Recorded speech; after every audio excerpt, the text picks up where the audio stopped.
অ্যান্থ্রাম এমনই একটি ভয়াবহ এবং অভিশপ্ত মুভি যা দেখে অনেক মানুষ মারা গিয়েছে। জি hello everyone, welcome back to my channel.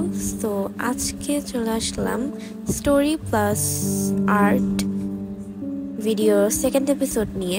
তো লাস্ট এপিসোড আপনারা অনেকেই পছন্দ করেছিলেন। তো আজকে এই এপিসোডে একটা ভয়াবহ মুভি বা অলমোস্ট অভিশপ্ত একটা মুভি নিয়ে কথা বলবো। সো এটা একটা এক্সপ্লেনেশনের মতো। এই মুভিটা হচ্ছে অ্যান্থ্রাম, which is also known as the deadliest film ever. এই মুভিটি আসলে তার ব্যতিক্রমী ধারণা ও উপস্থাপনার জন্য পরিচিত। এটি এমনভাবে উপস্থাপন করা হয়েছে যেন একটি অভিশপ্ত চলচ্চিত্র মনে হয়। এই মুভিটি আসলে 1970-এর দশকে তৈরি করা হয়েছিল এবং বলা হয় যে মুভিটি দেখেছে সে ভয়ানক দুর্ভাগ্যের শিকার হয়েছে। মুভিটির শুরুতেই দর্শকদের এই অভিশাপ সম্পর্কে সতর্ক করা হয়। সো চলুন মুভিটি বিস্তারিতভাবে জানা যাক। সো প্রথমেই এই মুভিটিকে কার্সড বা অভিশপ্ত বলার পিছনের কারণটা জেনে নেওয়া যাক। তো এই মুভিটি যখন সর্বপ্রথম সিনেমা হলে টেলিকাস্ট করা হয় তখন এই মুভি দেখার পর চলচ্চিত্র উৎসবে অগ্নিকাণ্ড সহ বিভিন্ন দুর্ঘটনা ও মৃত্যু ঘটেছে। আসলে এই মুভিটা একটা সিনেমা হলে ছাড়ার পর সেখানে আগুনের একটা দুর্ঘটনা ঘটে, যার পর অনেক বছর পর্যন্ত এই মুভিকে আর সিনেমা হলে আনা হয় না। তবে কয়েক বছর পর যখন আবার এই মুভিকে রিলিজ করা হয় তারপর আরো অনেক ধরনের ঘটনা ঘটে, যা কিনা সত্য না মিথ্যা তা আমরা ঠিক করে জানি না। তবে এইসব ঘটনার পর থেকে এই মুভিটাকে অভিশপ্ত বলা হয়। সো চলুন এবার মুভিটার এক্সপ্লেনেশনে চলে যাই। মুভিটি মূলত দুই ভাই বোন নিয়ে, অরিয়েল এবং নাথান। প্রথমে অরিয়েলের একটি প্রিয় কুকুর থাকে যার নাম থাকে ম্যাক্সি। সে দুর্ভাগ্যবশত মারা যায় এবং তার মৃত্যুর কারণে অরিয়েল ও নাথান খুবই দুঃখিত হয়ে পড়ে। নাথান একদিন তার মাকে জিজ্ঞাসা করছিল যে তাদের কুকুরটি কি ভেস্তে যাবে না নরকে যাবে। তার মা উত্তরে বলে যে তার কুকুরটি নরকে যাবে। এটি শুনেই নাথানের মনে অনেক ধরনের প্রশ্ন জাগতে শুরু করে এবং এই কৌতূহলের মধ্যেই একদিন অরিয়েল অর্থাৎ তার বোন তাকে বোঝায় যে ম্যাক্সির আত্মাকে নরক থেকে উদ্ধার করা যেতে পারে। তারা একটি রহস্যময় বনভূমিতে যায় এবং সেখানেই তারা এটা উপলব্ধি করে যে নরক বা জাহান্নামের প্রবেশদ্বার সেই বনেই রয়েছে। তারা দুই ভাই বোন মিলে পরিকল্পনা করে যে তারা সেই বনে ক্যাম্প করে থাকবে এবং জাহান্নামে কিংবা নরকে যাওয়ার রাস্তা বের করবে। এই রাস্তা বের করতে গিয়ে তারা মাটি থেকে একটি বই বের করে যার মধ্যে নরকে কিংবা জাহান্নামে যাওয়ার প্রতিটি স্তর লেখা থাকে।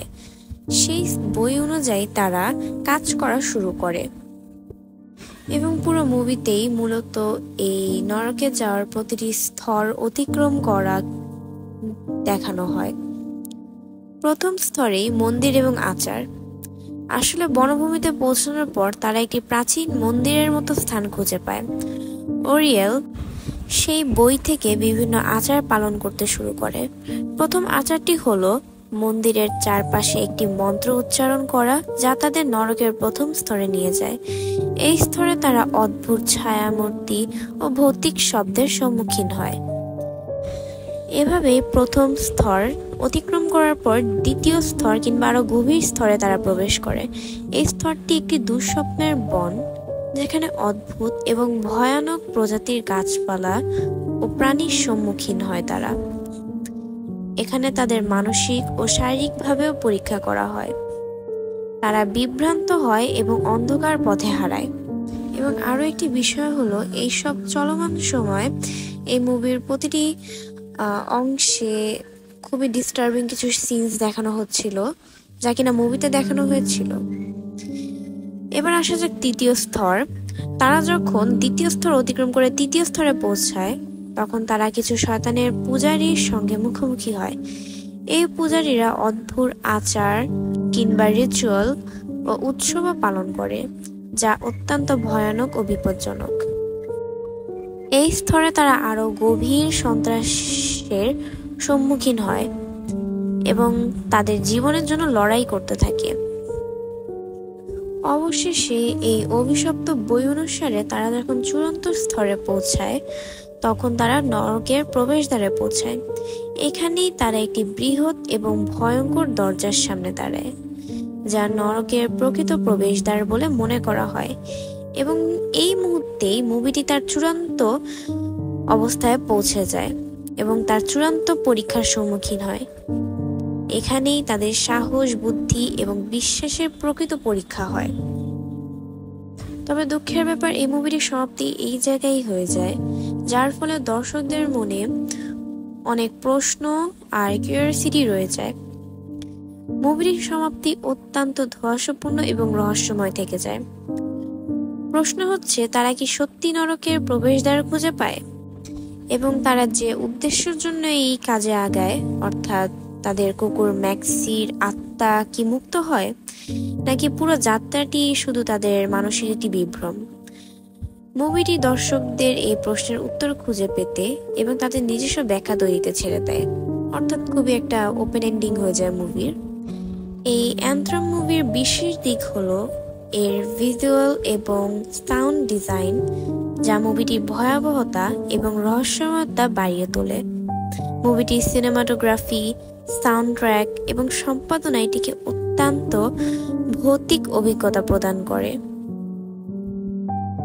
মোট কথা, এই মুভির বিভিন্ন ইমেজ, ভিডিও, সাউন্ড ট্র্যাক যেভাবে ব্যবহার করা হয়, অত্যন্ত ভয় সৃষ্টি করে দেয় মনের মধ্যে, এবং মুভির প্রতিটি অংশে কিছুক্ষণ পরপর খুবই ডিস্টার্বিং ইমেজ বা ভিডিও দেখানো হয়, যা কিনা অত্যন্ত ভয় তৈরি করে দেয় দর্শকদের মনে।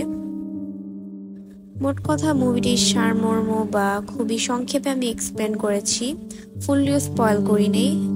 আপনারা যারা খুবই সাহসী বা মনে করেন মুভিটি দেখতে পারবেন, তারা অবশ্যই মুভিটি দেখতে পারেন।